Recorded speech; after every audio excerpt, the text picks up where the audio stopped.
You've probably noticed that happiness has an expiration date. You get the thing you wanted, the promotion, or the relationship, or the apartment with the perfect kitchen, and for a while, everything feels different, better, like you finally made it. Then one Tuesday morning you wake up, and it's just your life again. The shine has worn off. You're back to feeling basically how you always felt. This isn't a personal failure.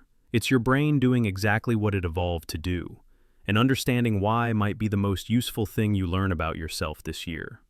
Your brain runs on a chemical called dopamine, and dopamine doesn't really do what most people think it does. It's not the pleasure molecule. It's more like the anticipation molecule, the neural equivalent of leaning forward in your seat. When something good happens unexpectedly, when reality exceeds your prediction, dopamine surges.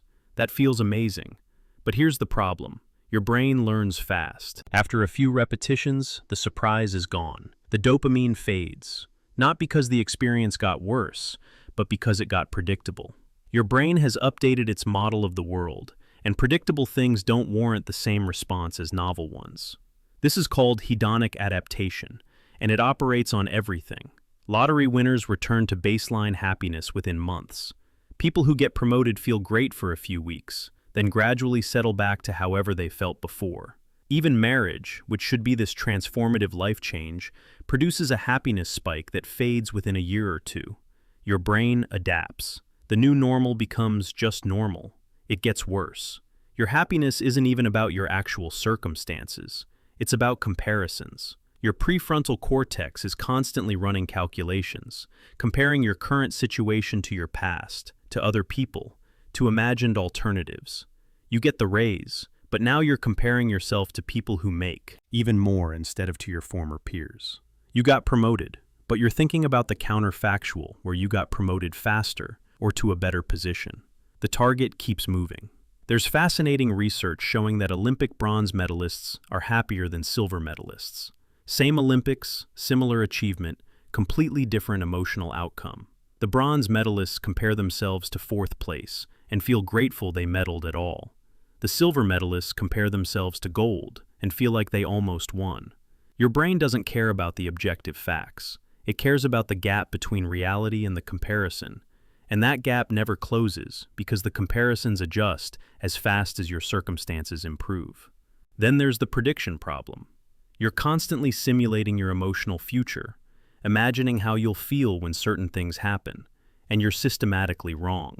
You overestimate how intense your emotions will be and how long they'll last. You think getting the job will make you happy for months. It makes you happy for weeks. You think the breakup will devastate you indefinitely.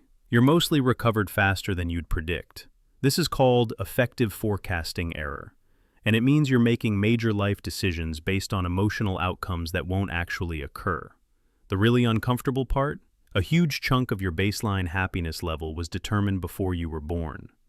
Twin studies show that genetics account for about 40 to 50% of the variance in well-being. If you drew a temperament that trends anxious, and your serotonin transporter genes make you more reactive to stress, your baseline is measurably lower than someone born with the opposite configuration.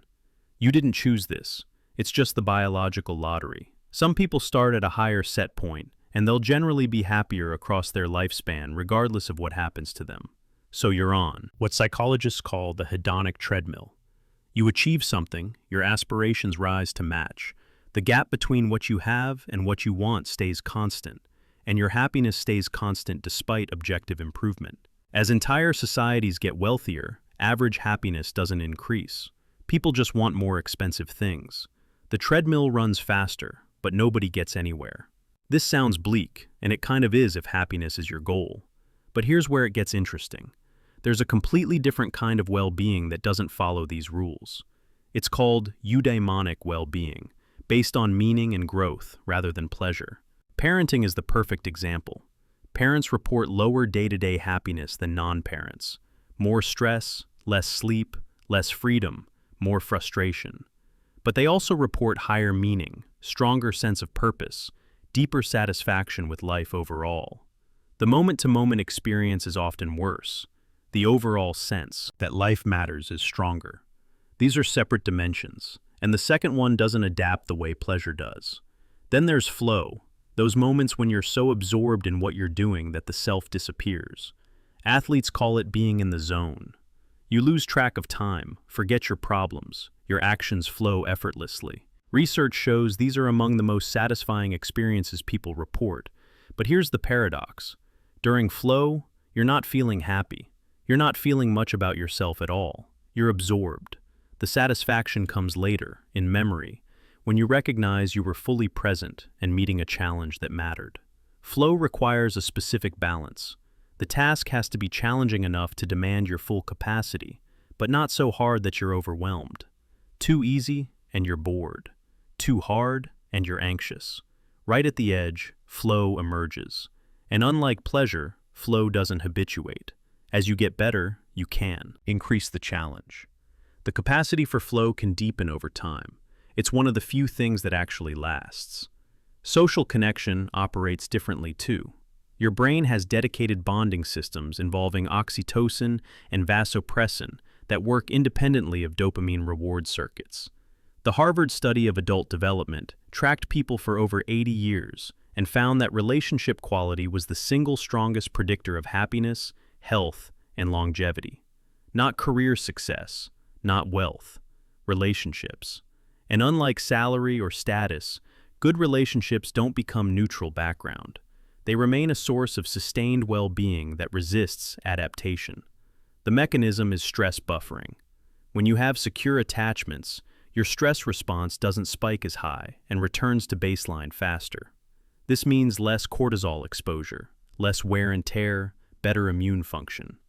The relationships protect you biologically, and this protection accumulates over decades. Meanwhile, loneliness activates stress responses comparable to smoking in terms of mortality risk. Your body treats social isolation as an emergency, even when you're physically safe. So what actually lasts? Not happiness in the conventional sense. What lasts is meaning, connection, growth, engagement. These come from process rather than outcome, from being rather than having. Flow isn't about getting something, it's about being fully present.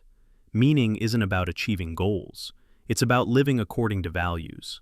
Connection isn't about what others provide, it's about mutual presence. This requires a fundamental reorientation. Instead of asking what will make you happy, ask what's worth doing regardless of whether it makes you happy. Instead of pursuing circumstances that should feel good, pursue activities that demand your full capacity. Instead of trying to minimize discomfort, develop willingness to experience discomfort in service of what matters. There's research from acceptance and commitment therapy showing that psychological flexibility, the capacity to experience difficult thoughts and feelings without being controlled by them, predicts well-being better than symptom reduction. People can be anxious and still have high life satisfaction if they're living according to their values. The quality of your actions matters more than the quality of your feelings. Your brain will keep doing what it does. The dopamine will recalibrate, the comparisons will adjust, the aspirations will escalate. You can't stop these mechanisms. They're automatic, evolutionary, built into your neurobiology. But you can stop organizing your life around trying to win a game your brain won't let you win. You can choose work that matters, even if it's difficult. Invest in relationships, even when they require effort. Pursue growth, even when it's uncomfortable. Act according to your values, even when it doesn't feel good. Stay present to what you're doing instead of constantly evaluating whether you're happy enough. This won't make you blissful.